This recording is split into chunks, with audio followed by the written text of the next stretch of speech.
The following thoughts on Hoppe Hour do not represent Cox Media Group or its sponsoring. Anything you hear may and will be used against you. Thank you. All security! What's up? This is Hoppe Hour. I am your host, Ryan Hoppe, and from the BJ and MIGS show, the top-rated morning show on 99.9 KISW in Seattle, the host, BJ Shea, is on Hoppe Hour. What's up, man? Hoppe, it's about time. What the hell, man? I was on one time before. I guess I must have broke the place. It's good to be back. Dude, it's been a year and a half, and the first time I had you on, I wasn't as good of an interviewer. Like, I was just kind of repetitive, so it feels good to have a second chance with you. Oh, are you kidding me? You're amazing. You're I mean, honestly, you're the best interviewer, really, that I've ever had today. I have to tell you. I mean, already I'm feeling the love, feeling the amazement. I mean, this is going to be the best interview that's ever been done in the history of histories, man.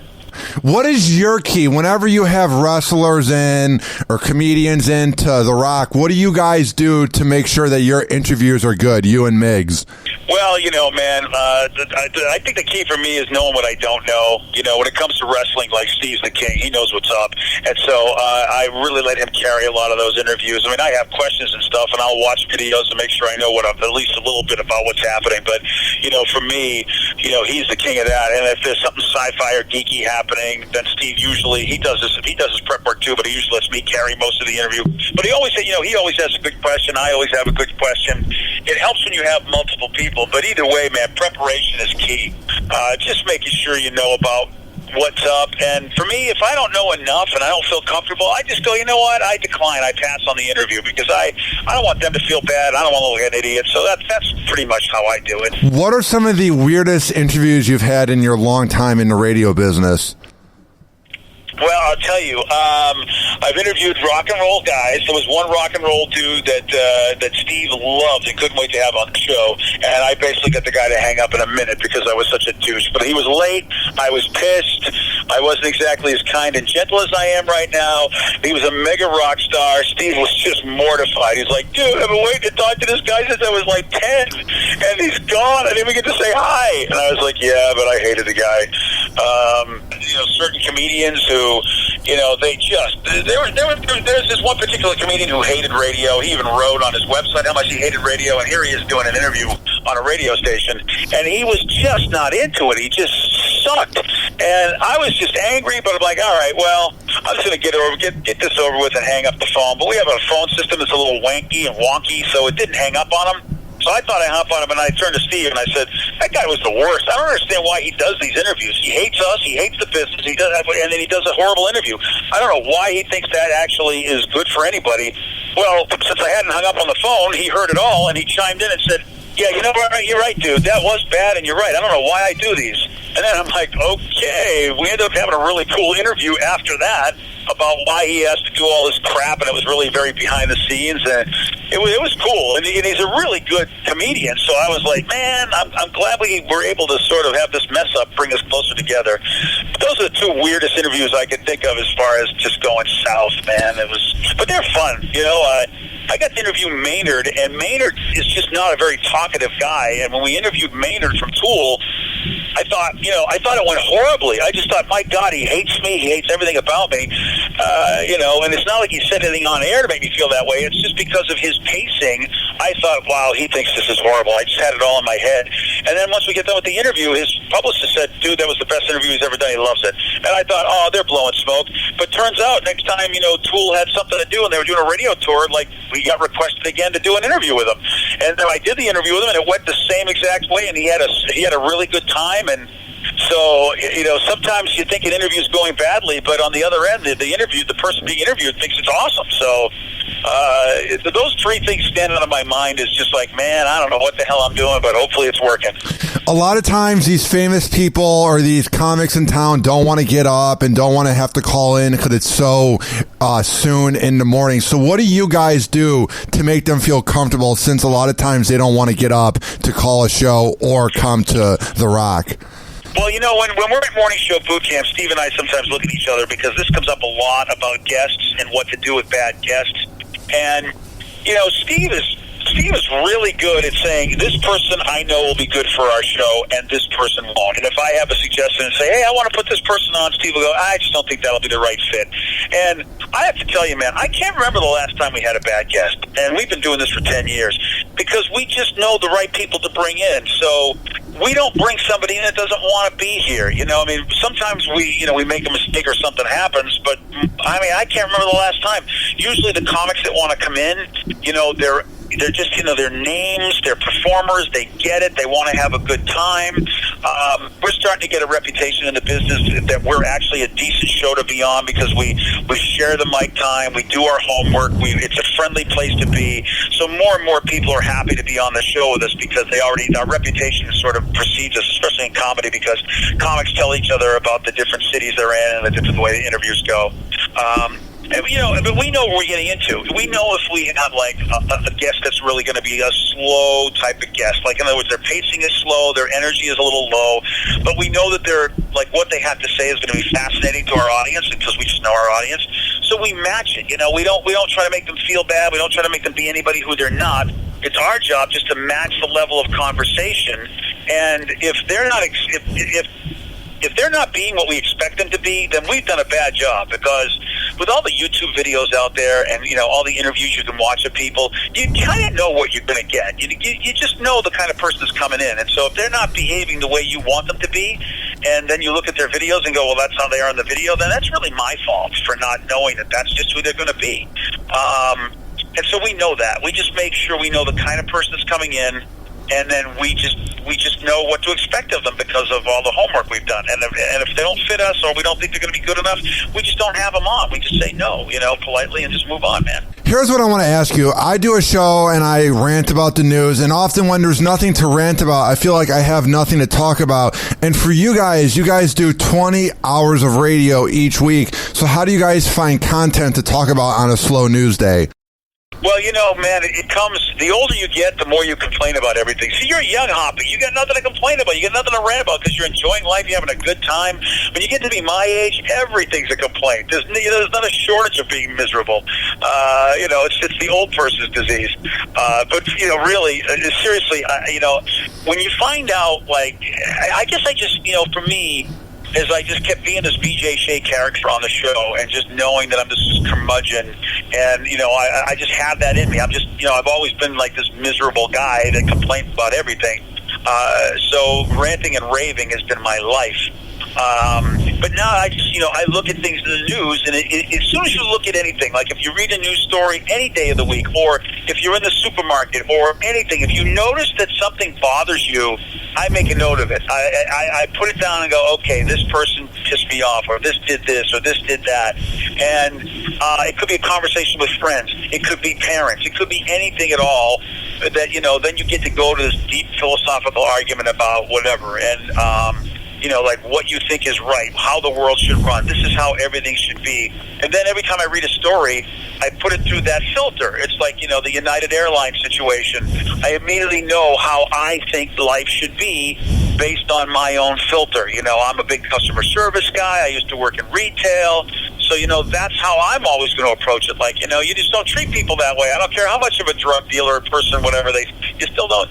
And so eventually if you train yourself, you'll be able to basically just know those moments will come up, and that way you'll always have something to talk about. To the point where someone can put anything in front of you, and you know how Hoppe's going to react. You know what Hoppe's take is going to be. That's what I do. Now, isn't it kind of annoying going to the whole issue with United Airlines? Isn't it annoying that the media is trying to defend them by bringing up what the guy used to do back in the day by being a drug addict? Like, I don't know what that has to do with him getting beat up on an airplane, but that just may be me. See, there you go. So you got a take right there. And that's beautiful. I mean, that's the beauty of what we do, man, is that there's always a take. There's always a viewpoint. I do a lot of, I go to seminars and read a lot of stuff that allows me to get to that, behavioral, psychological place where can I find another viewpoint? Can I find another opinion? And so for me, this idea that, we are in a place in society where someone's always going to throw information out there to distract us from the truth of anything. That's where we are right now. I mean, the last political cycle shows us it doesn't matter, what you are, Democrat, Republican, Green Party, Red Party, pedestrian, it doesn't matter. Somebody is always going to try to distract you from the truth. And so for me, that's where I go, all right, well, I'm going to approach this from everything in my life. And so, yeah, you know that if a company feels like, oh, my God, our stock prices are going to plummet and everyone's going to hate us, what are we going to do? Oh, I know what we're going to do. We're just going to throw something out there to distract everybody. And, people are very, very happy about it. Pepsi is so happy that this United situation happened. And people can forget about that dumb, commercial with Kylie, Kendall, Cougar Mellencamp, Jenner, whoever the hell she is. So they're happy that somebody threw out distracting information. They didn't even have to do that. So that's what United's hoping for. They're hoping somebody does something stupid so that they can be off the news cycle and somebody else can be the subject of the American ire. What do you think of the whole idea of fake outrage? Like, let's say with the Pepsi commercial where everybody gets offended by everything. Do you think it's a real problem here in 2017? I call it thin skindrome. For some reason, everybody just believes they're entitled to be irritated over the dumbest little thing that may happen in their life that only really applies to them. You see in the world of stand-up comedy where people get mad at a comic because he does a joke or she does a joke about something. They go, what? My child has, my child has that disorder where they're afraid to walk into the middle of a supermarket and touch a grocery cart. It's just like, okay, so I can't do a joke about that? Too friggin' bad. I mean, Jesus. And that's thin skindrome. And yeah, right now, fake outrage seems to be, I think, an American entitlement. It's almost like, you have your freedom of speech and you have your fake outrage. You get both as you're born. Which cracks me up because really, I have to say, current American person has no idea what outrage really is, what's really outrageous. And you take a look at somebody's grandmother, grandfather, anybody who's alive that was around when World War II was happening. I mean, that was really an outrageous time where people were just treated like crap on every level around the world. That was, to me, outrageous. Now people go, can you believe there was a commercial where they gave a Pepsi to it? Oh, shut up. Like, you really... Be happy your life is that cool that seems outrageous to you. Because you know what? There were people that were getting bombs dropped on them, 50, 60 years ago. And you know what? I think they would love to have been, that luxurious. They could go, oh, look, a soda commercial has really irritated me. And here's something I think I've brought up to you either on the show or at the boot camp, but wouldn't you say that the movie, the good old cult classic known as Idiocracy by Mike Judge is coming to life? Oh, well, yeah, I mean, it really, you watch Idiocracy, that great movie, and you just can see, really, it's like the missing link between the future that they portray in that movie and where we are now, and you can see the missing links with all the different idiots and geniuses and morons that we have had in all walks of life, whether they be corporate CEOs or political figures, and it's just hysterical. I mean, it's unbelievable that you've got people who are representing the media, people doing this. It's a crack up, man. It's more and more. We have just got a guy going, leave me alone. I mean, we're not far from that, man.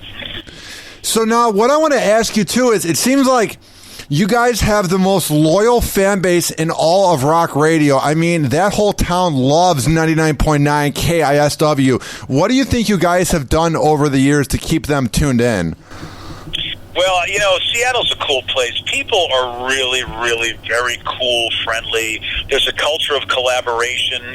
Temple of the Dog, that whole band really is a great example of that, where superstars from other bands are just getting together and the passion projects. I mean, the musicians, I think, set the tone, especially the rock musicians of the city. They set the tone. There's so much collaboration and cooperation.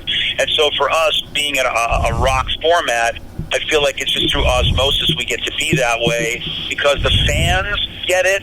And so if we as a radio show and a radio station didn't get it, I just don't think we'd fit in. I don't think we'd make it, which is like our whole station gets along. We have an amazing afternoon show. I mean, arguably people could say they're more popular than us.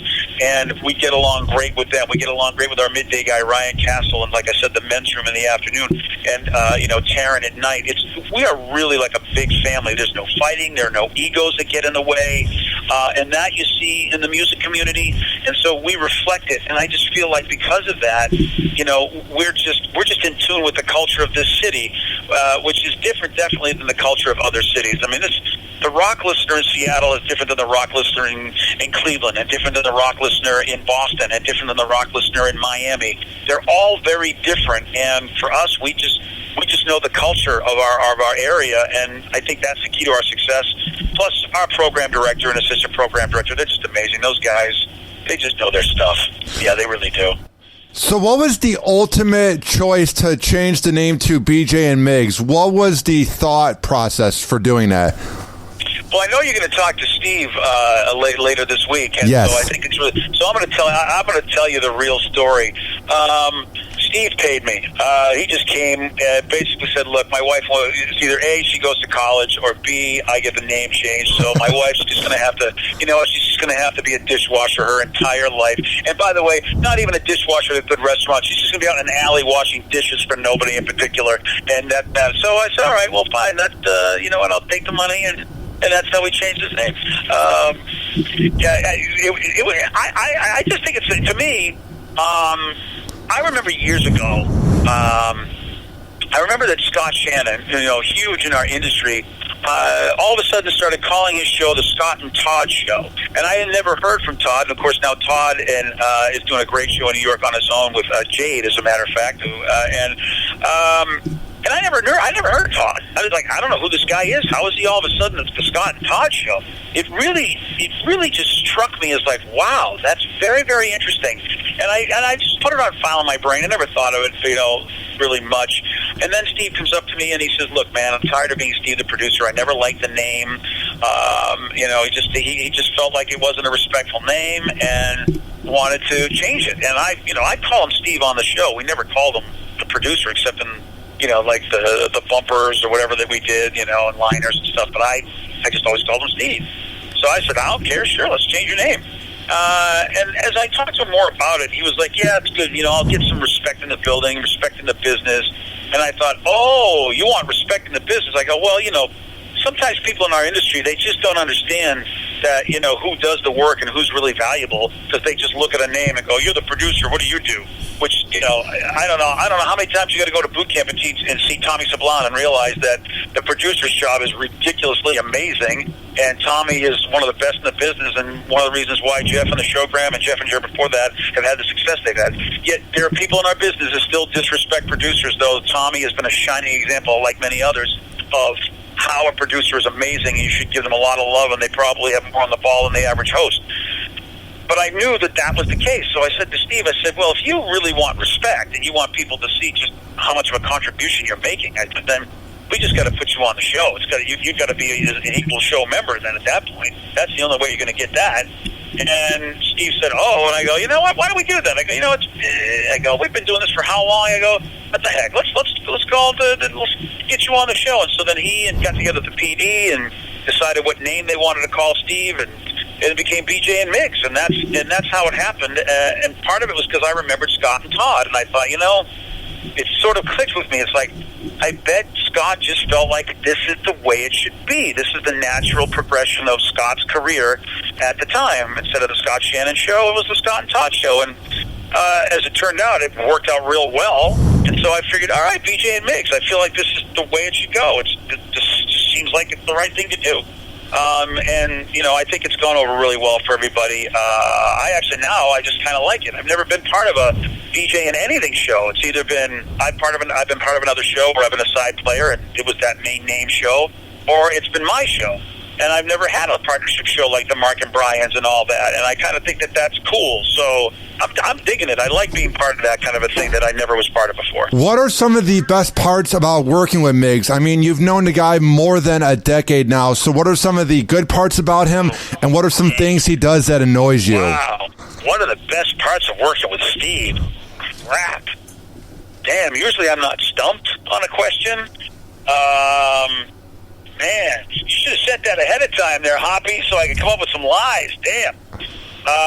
You know what? I mean, look, there's not enough good stuff I can say about the guy. He's one of the most talented guys I've worked with. And frankly, if I was a jealous type and an envious type, I'd hate him and want to get him off the show because I've never seen anybody who can do so many things as well as he does, and then also do them at the same time. Watching Steve, somebody should come in and just film Steve do his job when we're working on the show. It's insane. I mean, the guy is sending like thousands of emails. He's coming up with bits. He's writing the liners and the teases. He's in the middle of editing audio. I mean, he's insane. And yet, when we flip that microphone on, he is completely engaged and knows what's going on. There's only one guy who I saw had that kind of mind that could do that, and that was Tom Likas. Tom Likas had a mind that could follow so many different conversations and be there. It'd be like his focus was amazing. And so looking at Steve, I'm just amazed at his focus, because my focus, man, I'm lucky if I can keep track of the thing we're doing at that moment and be somewhat coherent. That to me is a joy to watch with Steve, just because of the fact that, he's just unbelievable.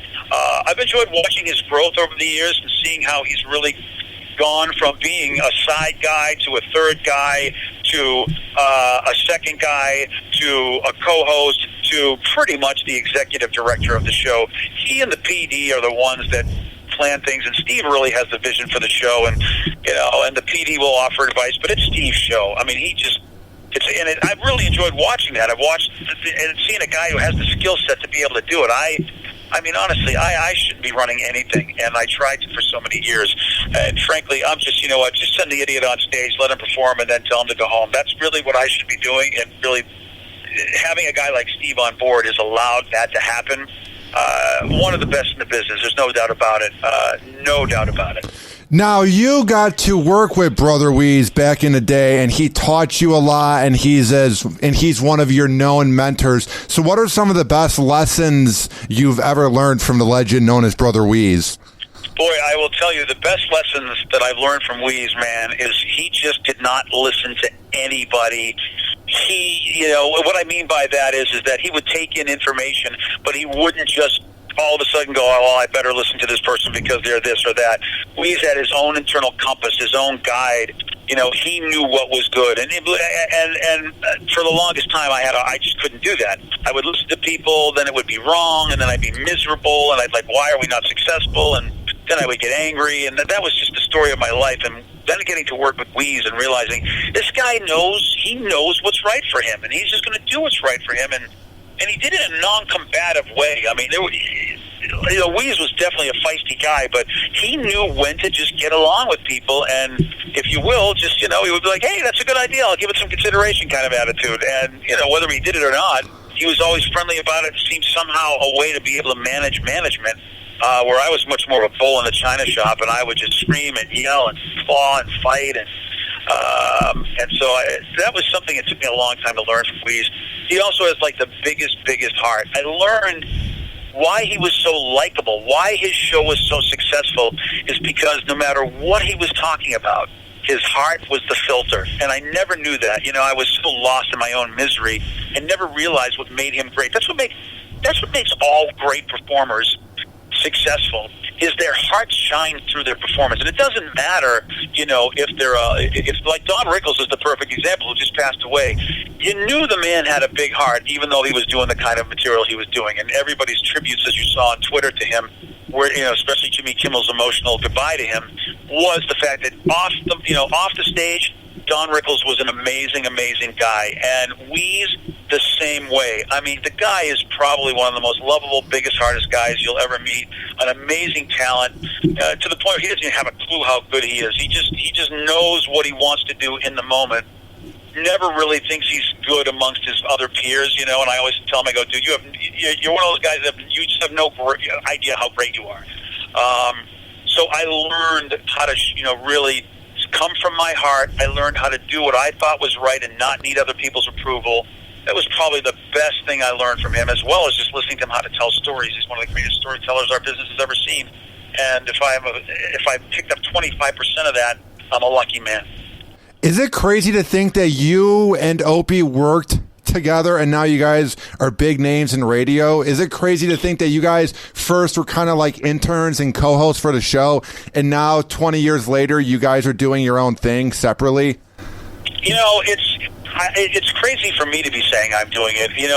When we first met Opie, you just knew. I mean, Opie, you just knew great things were going to happen to him. And that's, I think, why people end up gravitating to great shows. You see it with Kevin and Bean and all the great people that have come through their show, including Jimmy Kimmel.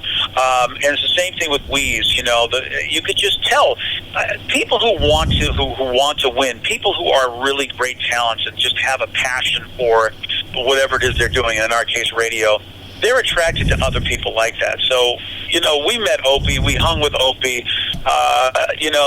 Opie was, you just knew it. You just knew. So, I'm happy for both of us. And, it's great. Opie and I talk maybe once, twice a year, but it's like, we just always had a great affection for each other. He has been so kind to me over the years. And I love the dude. No matter what's going on in Opie's radio life, on, off air, I just, he comes from that Wease school where Opie comes from his heart. And people can say whatever they want, but Opie has created such great talent. So many people, we're used to in the world of comedy, and all of it has been because of what, Opie has done over the years. And he's a great dude. That's the other thing, is that I just love the dude. And of course, he's part of the Wease family. It makes complete sense to me. So this might be the most bland thing I'll ever ask you, but what is the key for young people like us trying to make it in radio? What should we do to put our name out there? Well, I'll tell you this, Hoppe. As far as getting your name out there, that's a really good question. I don't know if I've ever been a great publicist or even a self-promoter. I don't know if I'm really that good at that. The best advice I tell anybody who's young, though, or anybody who's in this business, is just to surround yourself with positive people. There's enough negativity in our industry, or any industry for that matter, any kind of performance industry, really. It's not just radio. There's just enough negativity out there. And, there are people that are afraid of young talent. There are people that they have their own agenda. Therefore, they're going to be mean. They're going to be upset. They're just going to lash out. They're going to tell you not to be in the business. And I would tell a guy like you or anybody, I'd say, hey, man, you know what? Just get around people that will tell you what's cool about the business, and that will give you some good advice and really, uplift you a bit. That's the best thing to do. As far as getting your name out there, Hoppe, you do a good enough job because you're a connector, man. You're always calling people on their phone. You're always going to conventions. You're always doing what you can. You're always trying to learn, always asking for help. And, I think that's amazing. I think it's amazing that a young dude like you loves our business the way you do. You remind me, it's the same thing like think of with Art Volo, the guy, radio's best friend. Art's on the other end of life, He'll hate me for saying that. But he's not, he's got less years in front of him than behind him. And it's the other way around for you. But I see the common thread I see in you and in Art Volo is you guys love this business. You just love it. All you want to do is just be swimming in it. And, that's why I love guys like you. I love guys like Art because, it's great to be around people that really care about, like, the art of radio and the coolness of radio and everything that makes this crazy business something fun to be in. So, you just keep doing what you're doing and find people that know how to do stuff like that. Ask that question to everybody because someone's going to have a good answer for you. I'm just not really experienced in that. I've been fortunate that other people have been able to promote me and put stuff out there. And, I just believe in the content, the art of it, and sometimes that really gets the attention. But then there are other people who do it so well. Dwyer and Michaels, man, I thought those guys were always brilliant in how not only do they do great content, but they were always really good at letting people know they're doing that great content. So if you've never talked to those guys, I think they're a good two guys to talk to because they were, Jeff and Jer, Jeff now, another one, man. Those guys were always just so good at letting people know what they were doing, and they were always doing brilliant stuff. So yeah, I would say talk to Jeff or Tommy, talk to Dwyer and Michaels, and Bert's another great guy that and Paul Castronovo. Those guys are so good at just getting the word out about all their great stuff that they do. Now, before I let you go, where do you see yourself in 5 years? Are you going to keep doing the show, or do you see yourself giving up soon? Where do I see myself in 5? Do I see myself giving up? You know what, dude? I gave up on life a long time ago. It's just, it's been a slow death for me. I whatever pills I took, I guess it's just taken a while. Where do I see myself in 5 years? That's a question that I've always said. I have no clue. I don't know what the hell I'm doing. I see myself, at least, I want to be something positive for the industry. I want to be able to be somebody that if you listen to me speak, you walk away from the conversation feeling better. Because I've been around too many people over the years who I thought, wow, they've had great careers, and yet it seems like they're miserable. And people who've known me know that I've been miserable, but I also didn't have a great career, so I had a reason for not being, for being miserable. I sucked. But now I really want to be that guy. I want to be that guy that you walk away from the conversation, walk away from any time you hear me speak, and you feel better about whatever it is you were thinking about, what you're doing. So I definitely want to be that guy. My contract will be up in 2018. I'm hoping that I get to do another contract because I'm loving what I'm doing, and the company and I are getting along great. And I'm hanging with Steve and everybody on our show, and the job is fun. So at this point in my life, even, if I'm in my, and this is another thing that Wease does that inspires me. The guy is, I think he just, he's 70 years old, and you talk to Wease, and it's like he's a 20-year-old kid in the business. So as long as I feel like Wease does, there's no reason I can't do this job in one way, shape, or form. Whether I get too old for the format and they put me somewhere else, I don't care. If they give me a microphone and it's enough money that I can pay my bills, boom, why not? Why wouldn't I be doing this until somebody hauls me away? Why not? Now, for people that don't live up in the Pacific Northwest, how can they listen to your show? Well, man, we've got the KISW app. That's KISW. The app's on iTunes. It's on Android. You can listen to us on TuneIn. I know Alexa has us on there on the Echo. I forget exactly. I got to remember exactly how you get us. I think you can say, "Hey, Alexa, play BJ MIGS." Live, you can just say, "Alexa, play KISW Radio in Seattle," and she'll find you. We have a website, KISW.com, lots of podcasts as well as live streaming. So there's a lot of ways to do that, and we have unique podcasts, not just like replays of the main show. So there's a lot of ways you can hear us if you care to. That would be cool if you do. And if you do, and you've never listened to us before, feel free to drop us a line. Let us know what you think. Even if you hate us, we read all that too. Well, dude, keep up the good work, man. Thank you for everything over the past 4 years. I appreciate you having my back, and I appreciate you coming on Hoppe Hour again.